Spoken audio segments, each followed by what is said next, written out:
Hey guys, we're working on a Ford. We're working on a Ford today. It's got, when you turn, strut mounts. Let's replace the whole assemblies, both sides. All right, let's get our tire off. Get our lug nuts off. If you don't know how to take a tire off, you probably shouldn't be doing this job. Grab your 24 mil deep well and just give it the old zippity doo dah on the Ooh,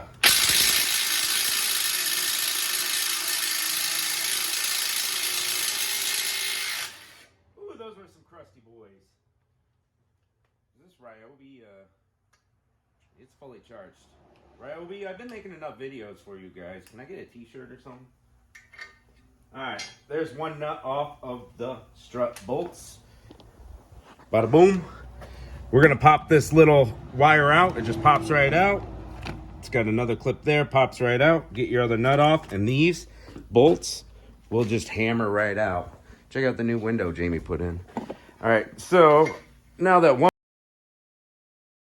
bolt's out, we're going to hit it with the old hammer blow. Gonna put that nut back on there so it's flush.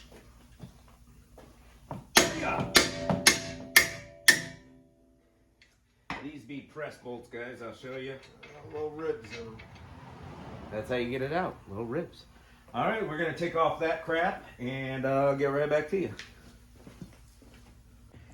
All right, we put vice grips on the back of these sway bar links because there's no flat spots. So we use vice grips to set them still. The threads, we sprayed down with some lubricant and cleaned off the threads. That way this nut comes off nice and easy and it doesn't spin on us.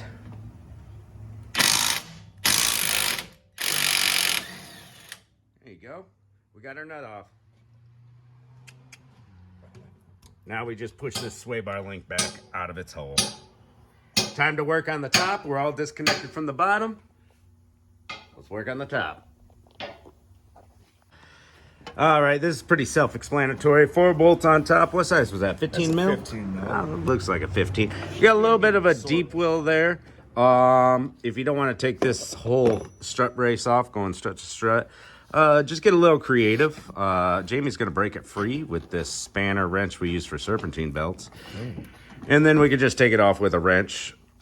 But zip your 4 bolts out. Strut's going to drop down. We got the sway bar link still connected. That way it just doesn't fall down into that CV boot. Pretty easy. All right, we got our new strut in there. It helps to have 2 people, but you can do it easily by yourself. Get your 4 bolts up there all nice and tight. Slide your press bolts in. Give them a little hammer tap to get the press started. And then as you tighten on this side, it sucks them in. Of course, we got to pop this wiring harness back in. Slide this doohickey through there. Tighten up our sway bar link. Put our wheels back on. Torque everything to spec. Send her off to the alignment shop. And bada boom. Pretty easy strut job all in all. 2013 Ford Explorer. Oh, good doings. Hey, thanks for watching, guys. I'm about to go see a show. Catch you on the next episode.